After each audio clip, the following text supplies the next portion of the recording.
Okay, good morning, everybody. Welcome to coaching. I am, of course, Will Cooper, your host here. Okay, I've been called Energizer Bunny. I've been called Red Bull. I've also been, hard to handle, called hard handle. My dad used to call me Tasmanian Devil. So, I am one of those individuals. Please do not feed me caffeine. Like I have enough already. So I don't need caffeine. Anyway, I hope you are feeling great this morning. I hope you got up and exercised, or find a way to exercise today and take some time for studying. I was just reminded with the conversation with an agent yesterday who's gotten a little off track, and I just asked a lot of questions, but one of them I just, hey, are you exercising? And they said no, and it's been a while. And I said, well, let's not, don't be hard on yourself. But I think if you improve your morning, you improve your day, and then therefore your life. So always encourage you to kind of analyze how you start your day. So anyway, okay, today is all about how can we better our presentations by using our knowledge of the form. So I suggested a question in my email. Did you guys read my emails? Okay, you are reading. Okay, I try to keep them a little unpredictable and try to put some funny in there a little bit so that we will read them. But I'm kind of posing a question. Like, I know we want to sit down with people and say, look, I'm amazing. You have no idea how amazing I am, and therefore my company and all the things we do. And, you just wouldn't even believe it, so just, don't say anything. And I got an hour presentation, and I got a lot to cover, and you're going to see how amazing I am. And of course, we really can't do that. Right. I know we want to, and, a lot of it is true, but it's not a great way to communicate. When you just say, hey, I'm amazing. And so what I've learned through the years is to leverage this knowledge of the complexity of our forms and transactions and inject that into a presentation. Okay. So let's go to page 206. 206. And let's look at that and really just march through this. So you can see the image here is, like an S on your chest are all these forms. And really to get a running start at this, that's 195 pages.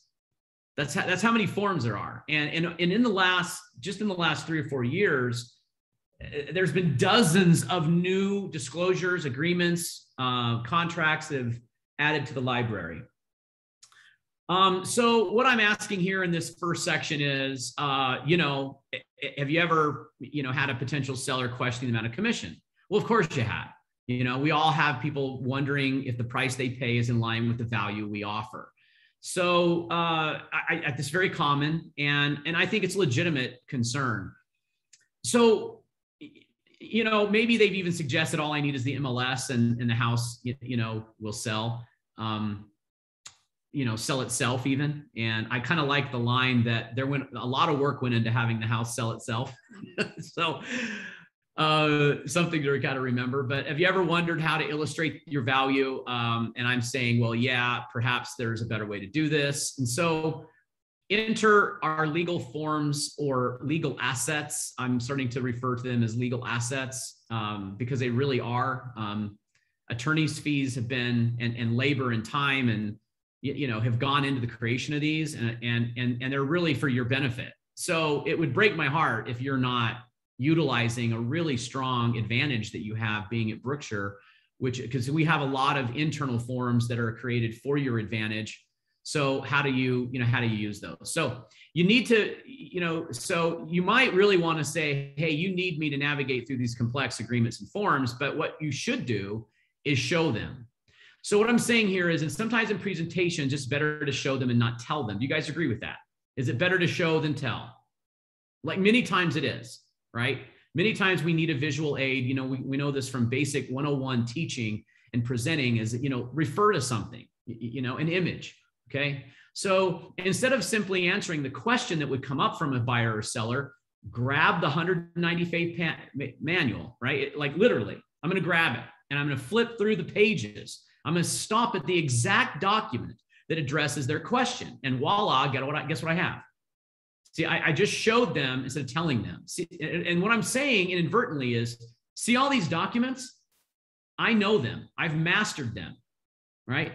And this is one reason why you need me, as your listing agent, as your realtor, as your buyer's agent. I'm showing them, okay? So here's how I know, look, a lot of you veterans want to just answer the question.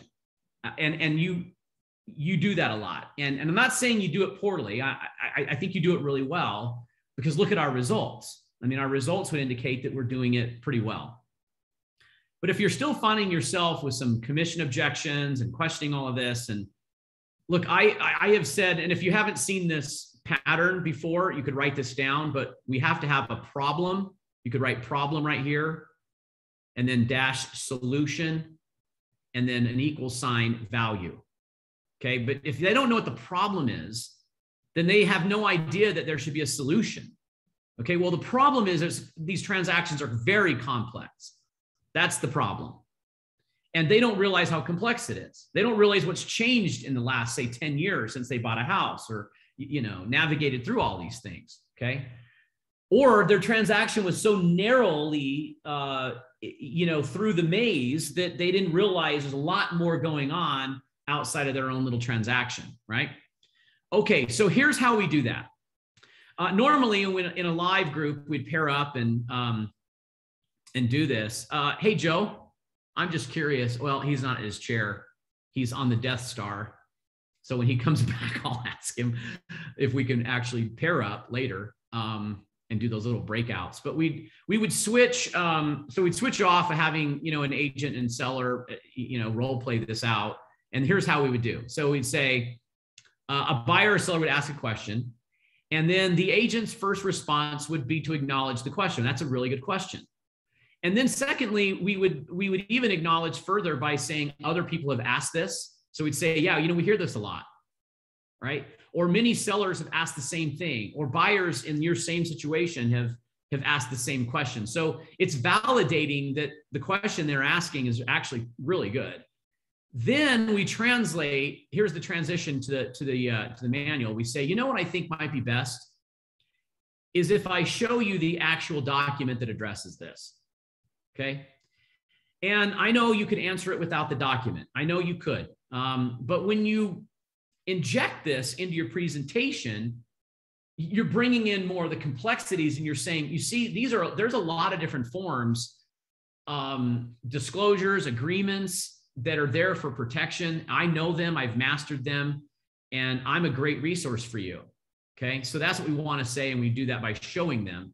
So then we open the manual, the very specific page. We even, we turn it upside down, like we turn around so they can see it for themselves. And then we point out the key words. Look, now some of you may say, well, gosh, Will, why do I have to carry, an old school manual? Aren't all these forms in the cloud? I say, yeah.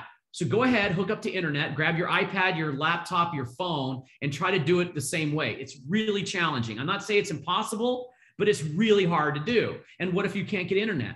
Or, okay, you say, well, I'll save it to my laptop. No problem. That would be a better way. But is it more cumbersome for you to do that? If it is, just grab the manual, right? And the fear I have about it in the cloud is that you miss this whole effect that look how thick this is. Because you're only going to grab one document that's the PDF as if that's all that exists. And there's a lot more going on. And I kind of like to go back to old school. Yeah, it's a printed manual. It's got a spiral bind. It has tabs. It's old technology, from what? The 60s? I don't know, when we invented tabs for books, but it's been a while, right? Okay, I hope you guys are laughing here. I mean, I'm having a ball. Come along for the ride. So Will, the digital equivalent to that is the scroll, right? So you have the manual in soft copy format. The digital version of the big, fat, thick print book is to open your thing and just keep scrolling your wheel, right? Because now we're just going and going and going and going and going and going.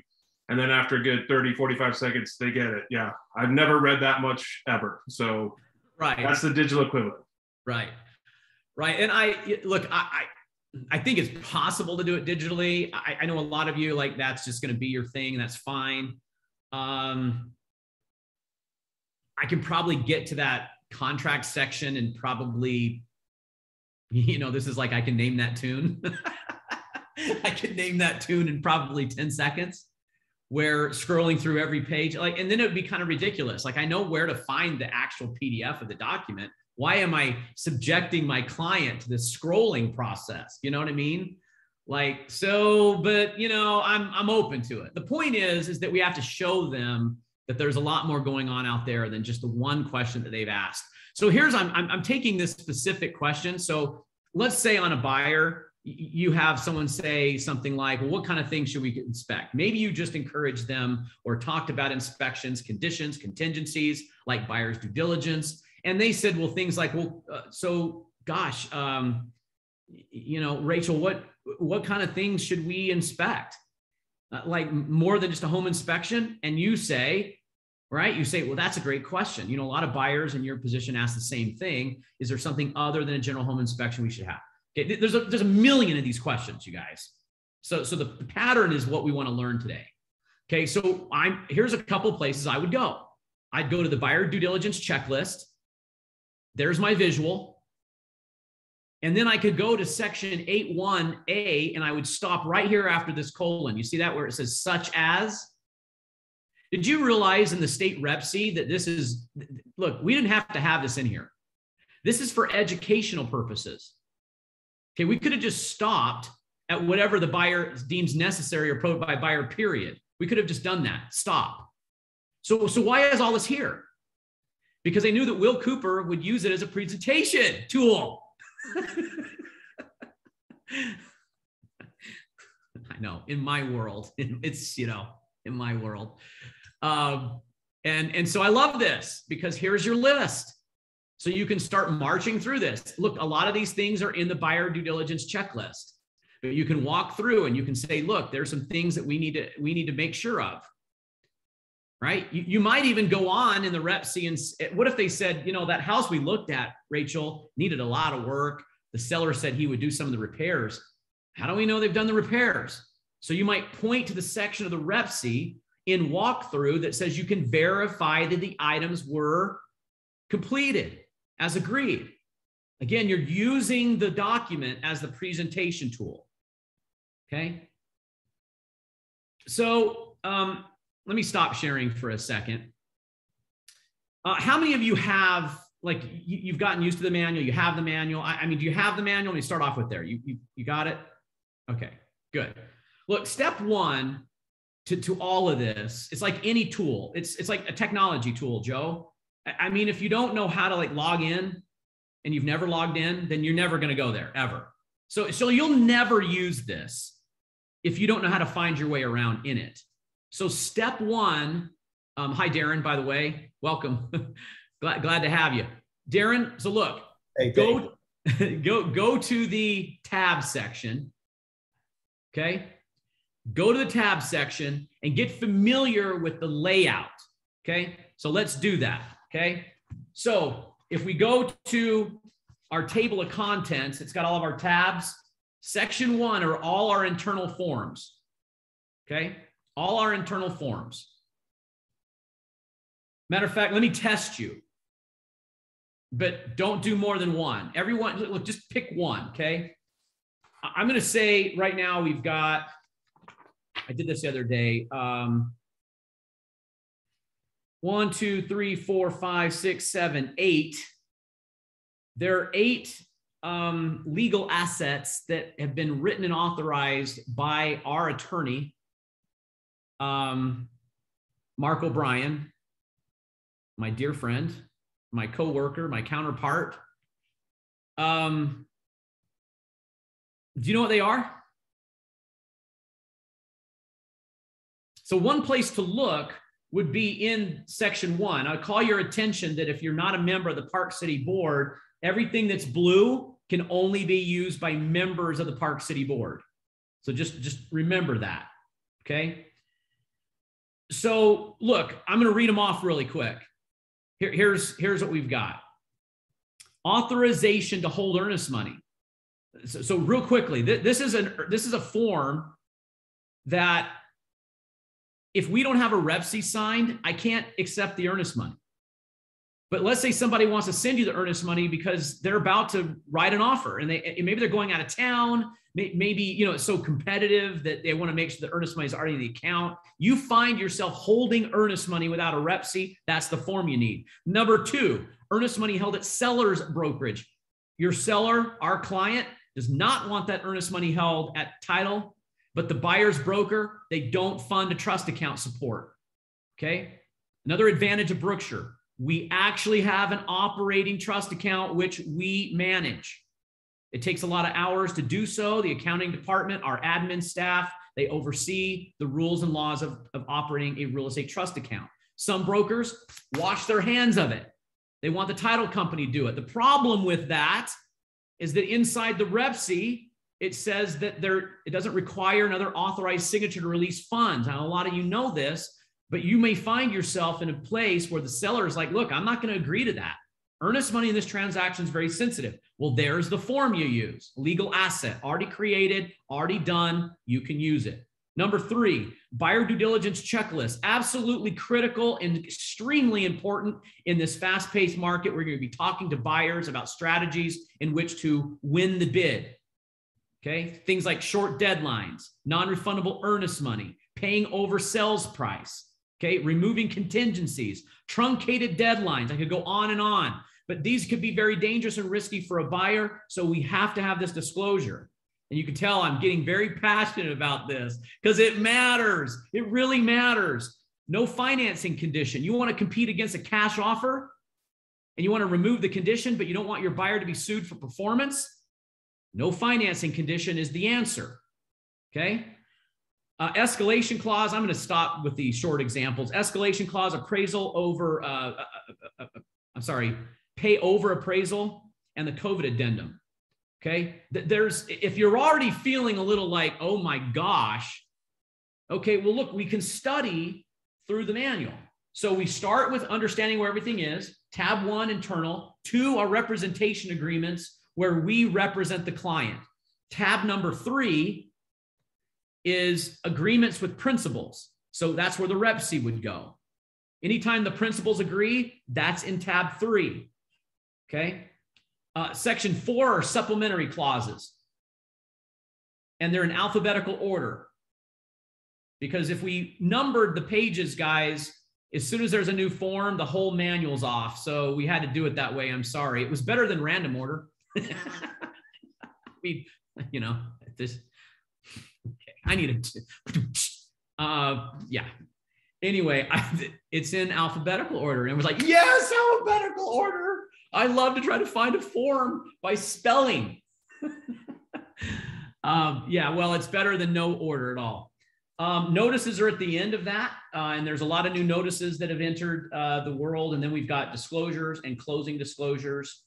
Or closing documents, and then instruction sheets if you need them. And we actually injected the code of ethics in there. Because in the code of ethics class, I reminded everybody, hey, have you ever considered using the code of ethics as a presentation tool? Maybe you should. I mean, things like how offers are dealt with by listing agents. Are offers confidential? No, we have to tell our buyer, your buyer's offer is not confidential. Are you doing that? Right? If you're not, look, that's a code of ethics, and it's our duty, and we would be violating the code of ethics if we don't tell the buyer their offer is not confidential. That's just one article. That's just one section. So the purpose of today is to have you analyze how you use your assets to, how you use your assets. Stop thinking that. Okay. How you use your assets, how you use your assets in your presentation strategies, okay, your process of the presentation, okay? Let me get to the chat here. So John says, what I've done, Will, is I have put every asset on the first tab page, and then when I looking for one, I can turn to that section located in the proper asset. Okay. John, explain that. What I've done is If you turn, I don't care, section 4, whatever section, you turn to that page, you know that is supplementary clauses. So within that supplementary clauses, I name the acknowledgement of third-party approval. I do all of those sort of things all on that first tab, so that when I go down, I say, okay, there it is. And then so it's just kind of a way to double check to make sure that I'm in the correct section and I can locate it a lot quicker, because there's nothing worse than trying to fumble through this thing and say, oh, I know where it is, and you still can't turn to it quickly. Right. Yeah, I completely agree. I like the strategy. My process is kind of akin to that. If I can't, quite find it quickly, I go to the table of contents and go, oh, it's like 2/3 of the way down in tab 4. John, are you copying what's in the table of contents and putting it on tab 4? Is that what you did? Like on the tab itself? Pretty much. Just so that when I'm into each section, disclosures or whatever, I know that when I turn to that tab, it's just listed right on that page. So that might be something that moving forward that you could do in future books and things, that have those labels right there on that page. Got it. I like it. I like that a lot. You know what? Consider that. You guys like that idea? I do too. Thank you, John. I'm going to make that change right now.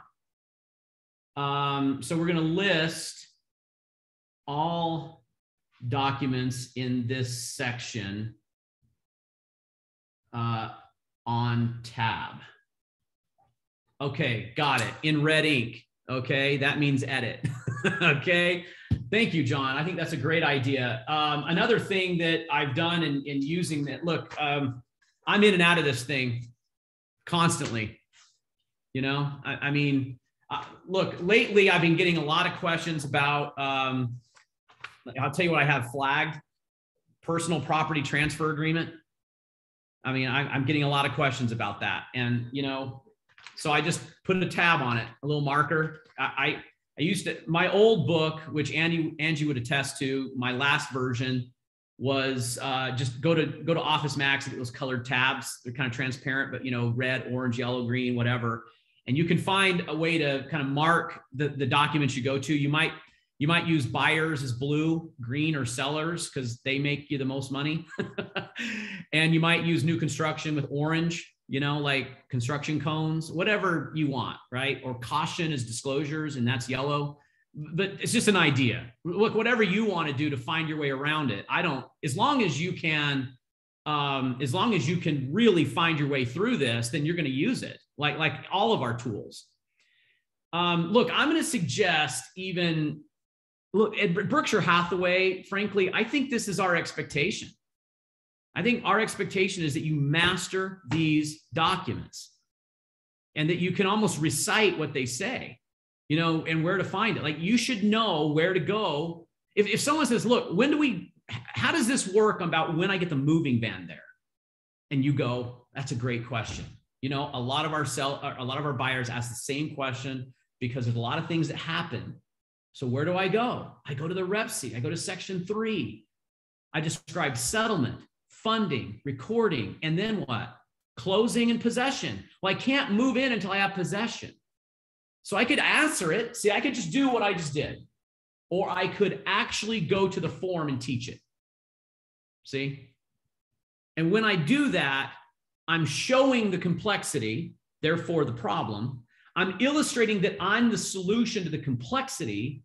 And then what happens, the effect of that is value. Okay? It's value. Problem, solution, value. Problem, complexity, solution, you. Value, your commission rate. So objections just fly away. They're going to go, you're only charging me 6%? Wow. What a value. Instead of, hey, would you consider doing this like the other cheap guys? So, and I'm not saying that this alone, is going to evaporate all commission objections. But the problem is they don't know the problem. And they don't realize the value of your solution. Okay. Now, if you're not there yet, then, yet is the key word. You're not there yet. So study. The reason I started off with this, I hope your morning was good, is because look, for me, my perfect morning is to wake up early enough so I can exercise and study and eat a healthy breakfast, and my day's ready to go, And so study forms, okay? Am I missing anything else in the chat?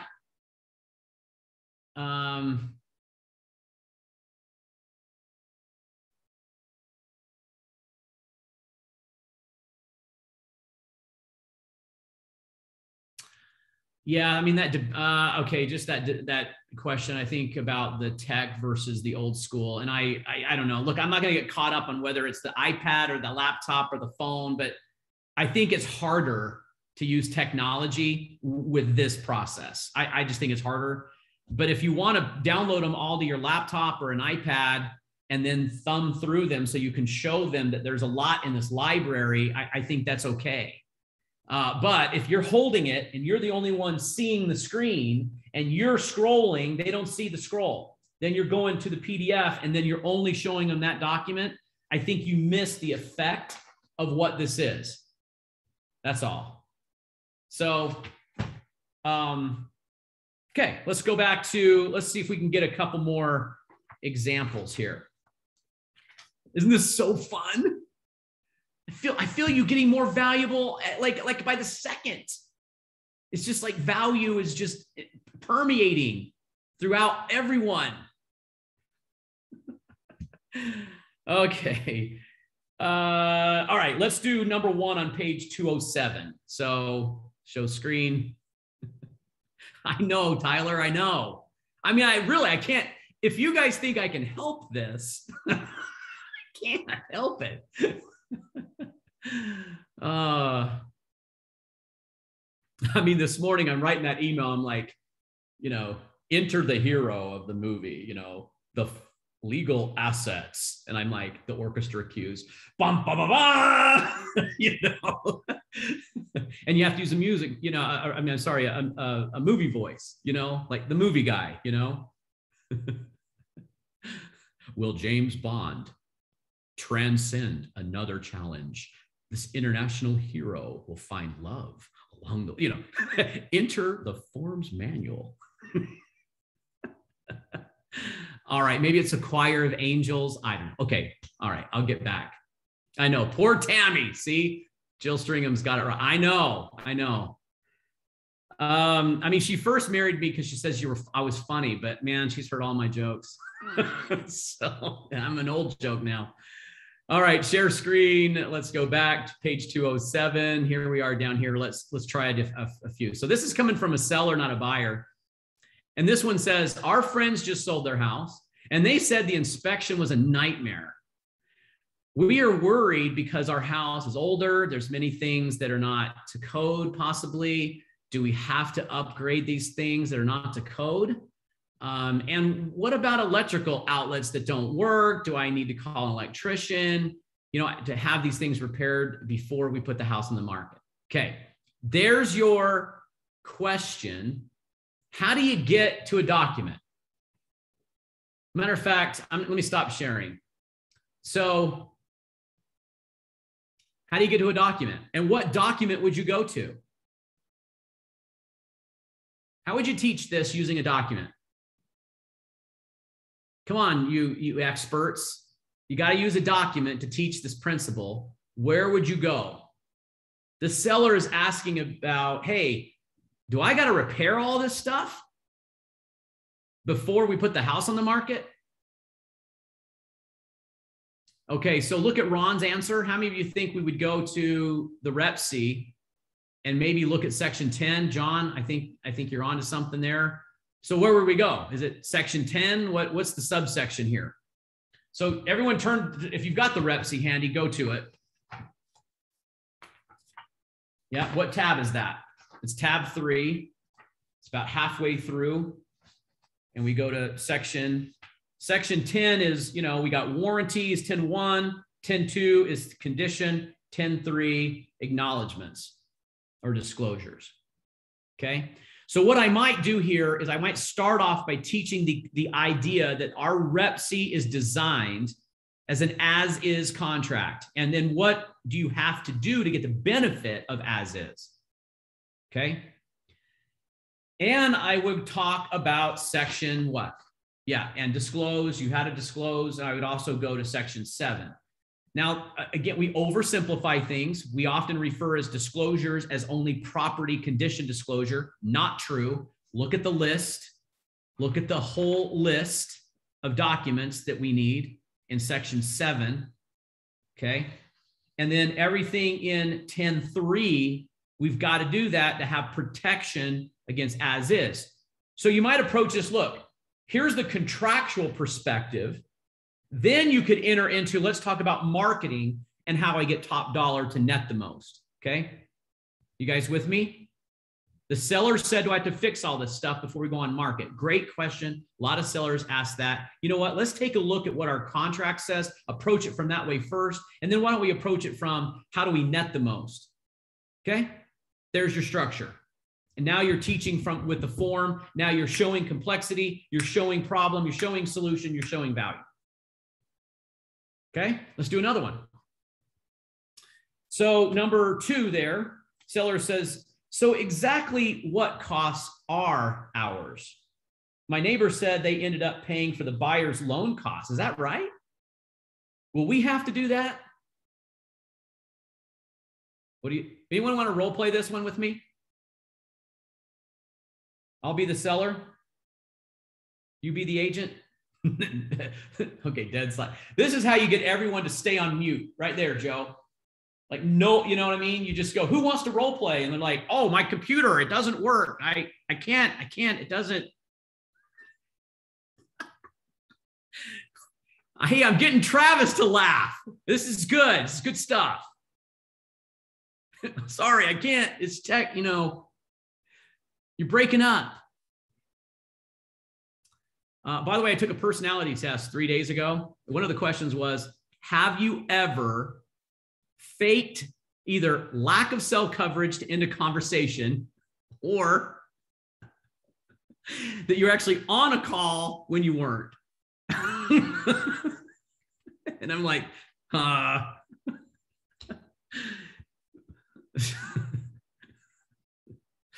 I answering that.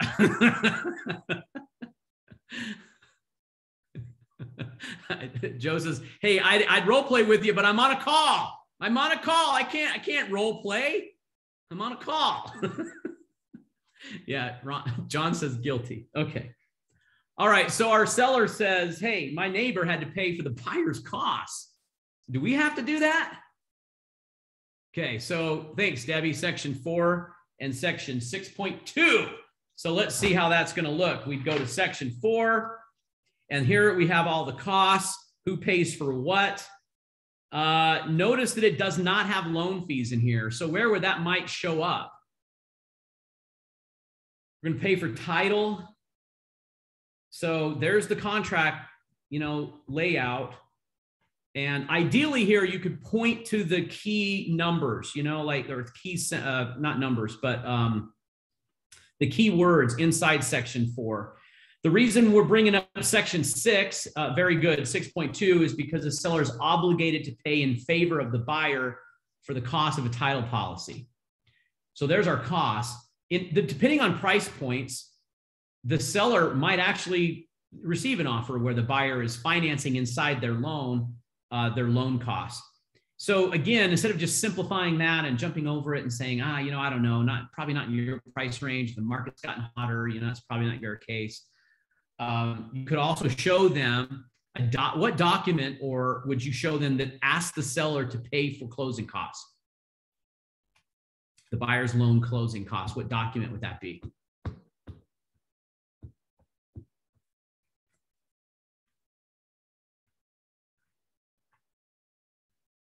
Yeah, way to go, Mary. Yeah, the FHA VA loan addendum. And you know what, Mary, that thing has not changed in like 20 years. It's still the same document. And matter of fact, it's actually giving us a little bit of problem today because buyers are wanting their earnest money to be non-refundable. And in cases where they're an FHA buyer, this can cause a problem because of the FHA language. Says earnest money cannot be lost as a result of a low appraisal. So if you're trying to make your offer better, you know, it can be a problem. There's not really a class for that discussion today, but a really good answer, Mary. That's a great one. Also, yeah, the resolution of due diligence after inspection. So post-inspection, how we resolve everything. Sometimes buyers say, hey, tell you what, you don't have to pay the contractor directly. I'll take care of this after closing. So I tell you what, why don't you just compensate the loan cost for the cost of the repairs? That balances this out, and then I can take care of it because we don't want sellers doing repairs. Those are two great answers, fantastic answers. Okay, let's do another one. Number 3, the seller says, you know what we've been wondering about? How long will we have to pack up and move out? Great question. Where are we going to answer this one? What would we point to? Yeah, 3.3, Leslie. We'd go right to, Rep C deadlines. We'd go right to possession, and we'd talk about everything that has to happen there. Knowing what settlement is, which is also confused with closing, but that time frame.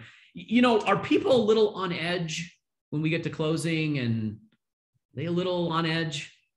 Are they at their best in life, right in the moment where they're settling and closing and waiting for funding? Are they at their best?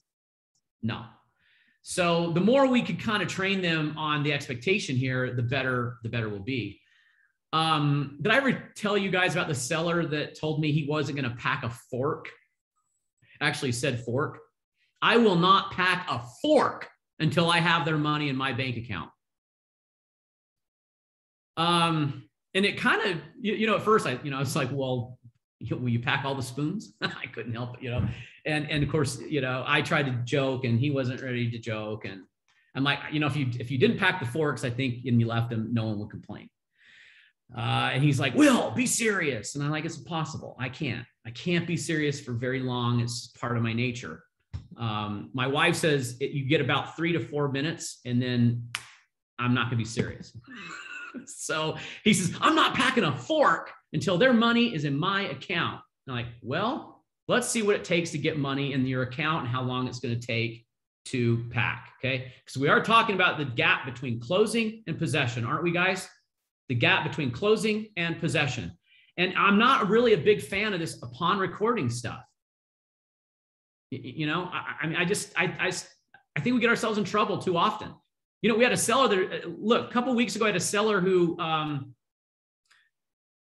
signed the documents on a Friday at 4:58. Why would he do that? You guys know, you veterans know why a seller would sign at 4:58 on a Friday.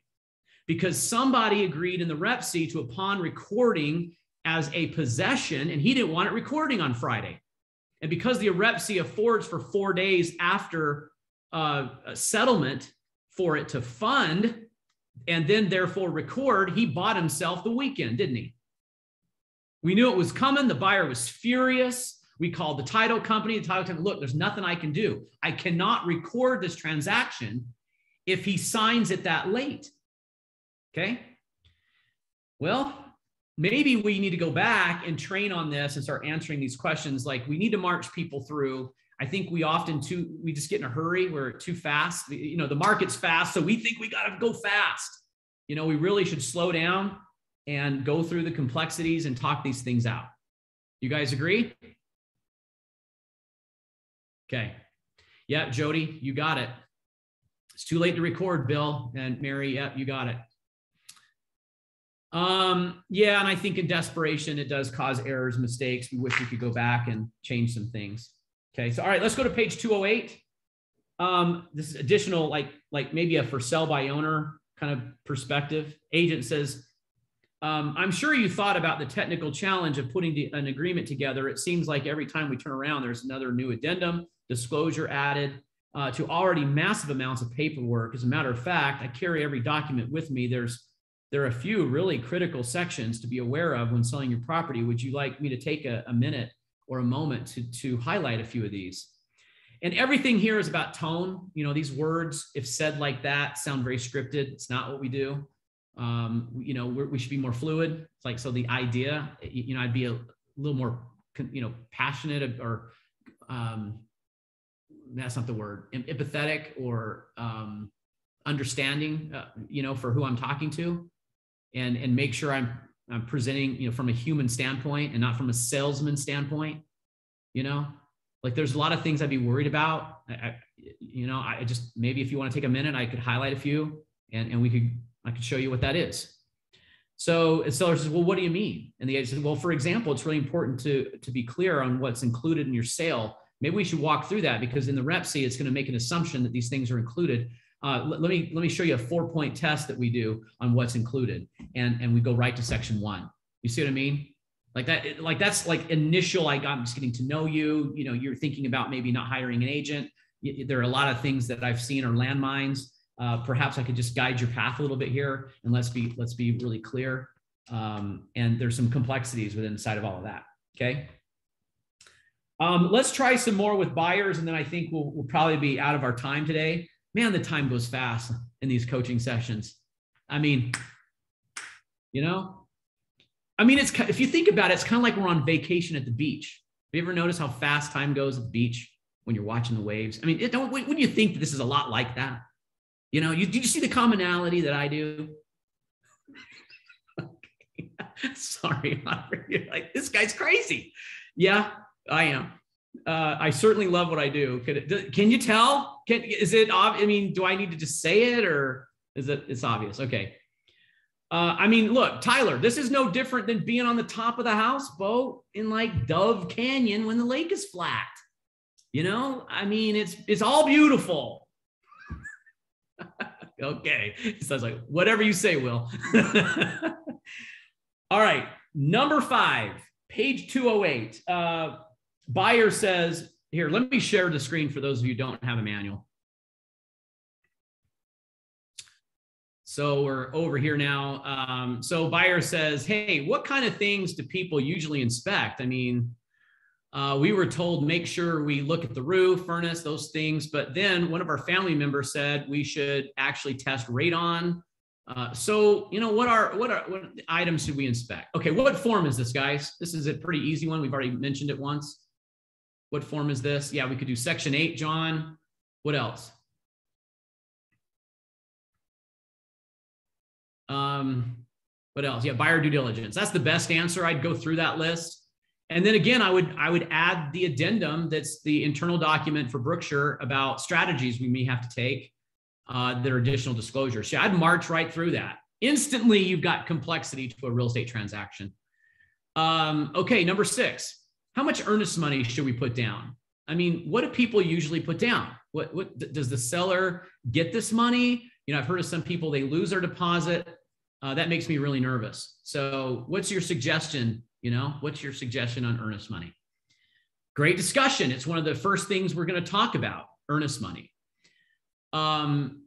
Where do we go here? So again, the skill set is, where do we go to talk about earnest money and use the forms as a visual to answer some of these questions? Jim is saying 8.4. Okay, so 8.4 is additional earnest money. Yes. Section 2.1 is where we actually put down the amount. There's really, Debbie, I think you got the number 1 answer. And then Jim, you probably have probably like the number 2 and 3 answer. I think I would start at 16 and explain what earnest money is in a real estate transaction. That's an anticipation of a default. Okay, it's one of the remedies for a default. Meaning if you're not going to sue someone and go down that route, which is very costly and a big variable, then what you're left with is earnest money. So we have to make sure the earnest money is enough to cover your damages. So we have to ask this question: what are your damages if the seller defaults? And I don't think we're doing that with earnest money. I think we just go, oh, 1%, or we go, there's a, there should be enough to show you're serious. And I don't know that we're really approaching it from the contractual standpoint of what earnest money actually is. So go to section 16, that will help you, okay? Number 7, buyer says, at this point, I'm not really sure how much we want to put down. Who knows how much repair costs or moving costs? I know we're most likely going to need some furniture. So can I decide this later? Do I have to commit when we write this offer? So again, or do we have to put that down in the offer now? So the buyer is asking about down payment requirement. A little nervous about the entire cost of their purchase. They're bringing up things like moving costs, which are not in the Rep C, future furniture needs, which are not in the Rep C. So they're asking about down payment. Guys, where do you go? Where do you go to teach this and show this in the contract?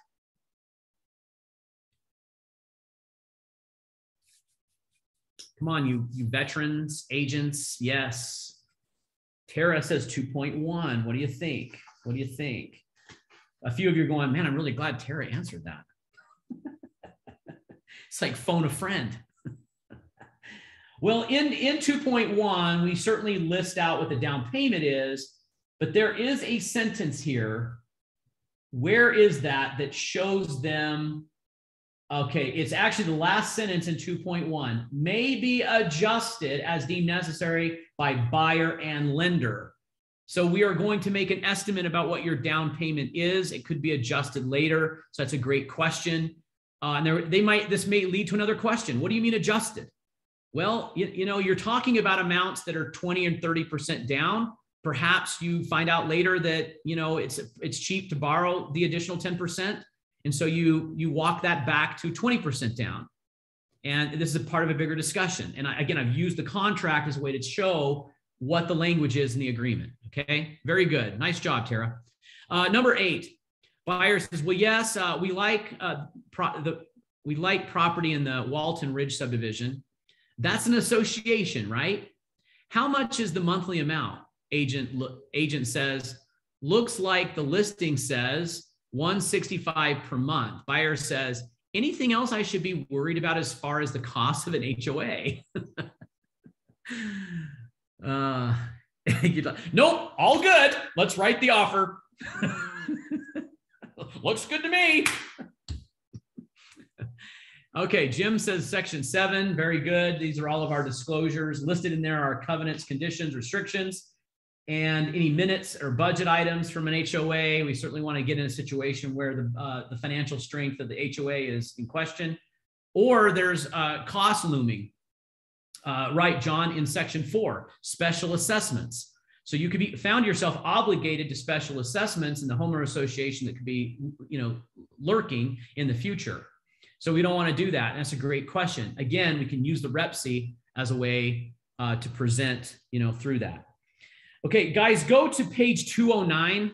And I want to marry, I haven't been very good at kind of putting bows on this, using some things. So for those who are new to coaching, down here at the bottom are what I refer to as hexagon principles, because there's 6 of them. And it means I have an affirmation, a key question, who can help me, schedule my first task, what I need to learn, and how do I measure progress. So here, the skill set here is to use the forms library legal assets as part of my presentation. That's the skill set. Then I come down here and I try to apply these 6 principles. And when I do that, the result of that is longevity and change, or the likelihood of improvement or change. So absent of these principles, then the likelihood of actual change is very low. For example, if I start off and I have a negative affirmation, like, I'm just not going to know these forms, I'm just going to have my assistant, do dot loop and they can handle the forms. Well, that's a negative affirmation, and all the rest of these will not happen. So, I really start off with like, I'm an expert, I am an expert. It's an affirmation. The next one is a key question. And so I'm filling these in as examples. You need to answer the rest of them. So what is the key question for you? Am I devoting enough time to studying this? That may show up here. What do I need to learn? The structure of the manual could be here. The layout, the sections, the tabs could be here. Scheduling my first tasks could be practice. When do I practice next? How do I measure this? I just say number of presentations, which you refer to a form or document. Who can help me? Maybe I go an agent to practice with, could be the answer there. And then the key question, I just put in, hey, am I confident? I am confidently able to find my way through the forms manual, kind of like an affirmation in the key question. But are you? So if you're not, don't worry about it. You will be. Just start off with a structure, maybe do what John did, tab a few things, make some shortcuts along the way. You can find common documents like the Rep C, seller disclosures, common documents like that, multiple offer disclosure could be flagged. And now you've got something. So, woo, that's a lot of stuff. So does that make sense? Do you like those 6 principles? They apply to a lot of things. I noticed too in my own life, if I start off with a negative affirmation, if I put like a yet at the end, then it tends to reverse the thing I just said. So, look, life is good. Life is beautiful. There's rainbows. And, of course, it takes a little rain and a little sunshine together to make a rainbow.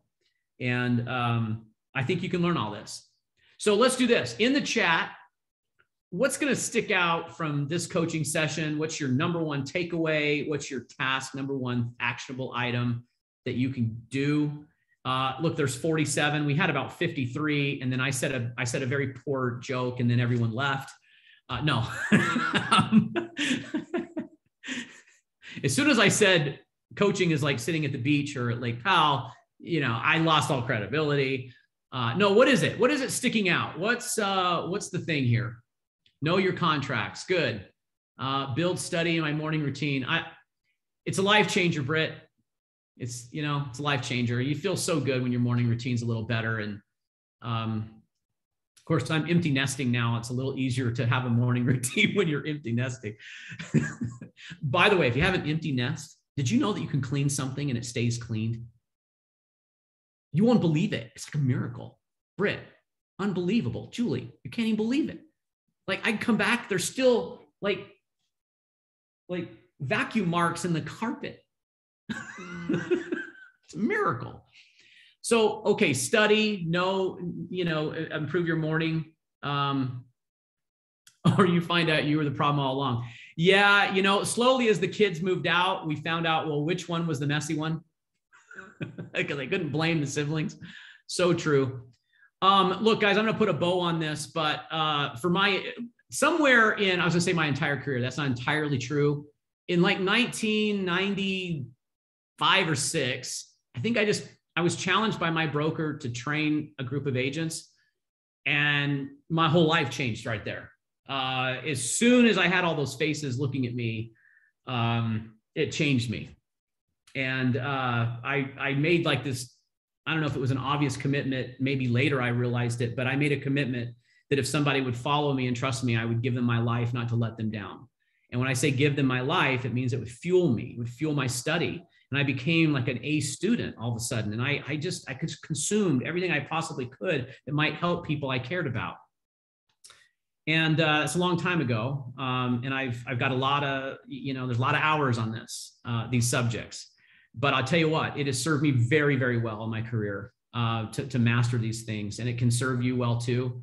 It's a great way to build value. Know and memorize the forms, where they are, how to find them, use them in your presentation, teach from them, use them as a visual aid. And when you do that, you're going to build value, better value in your presentation. Debbie says, start relying on the forms manual and learning its content. Really good. Look, Dotloop is really good at housing documents and sending them and getting them signed and keeping them there and sharing it and all of that. And, it becomes our office in the cloud. I love it for that. I don't like it for the presentation ability of it. I just think it's like a D+. You can do it if you have to. It's just not the best. And looks like Britt's with you on that. And look, I appreciate you guys. Thank you so much for joining me. I love you, and pray that you'll transcend your challenges in life. There are a lot of them. Some of them are in business.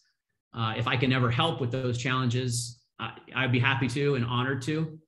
And we have a great team of leaders and admin and staff that feel the exact same way. We got a real special thing going here at Berkshire Hathaway, and you guys are a huge part of that. It's an honor to represent you. and be your broker. But more importantly than that, I'm a big fan of the people you are and the character you have. And, you know, why do I say that? How can I say that? Well, because I hear and talk to you in very challenging, difficult situations, and where you're being tested, and your character comes through when you're being tested. It's like that quote that says, you find out what people are made of. They're like tea bags. People are like tea bags. You find out what they're made of when you put them in hot water. And, you know, I see you in hot water a lot, and you do really well. So anyway, proud of all of you. I love you. You can stop recording, Joe.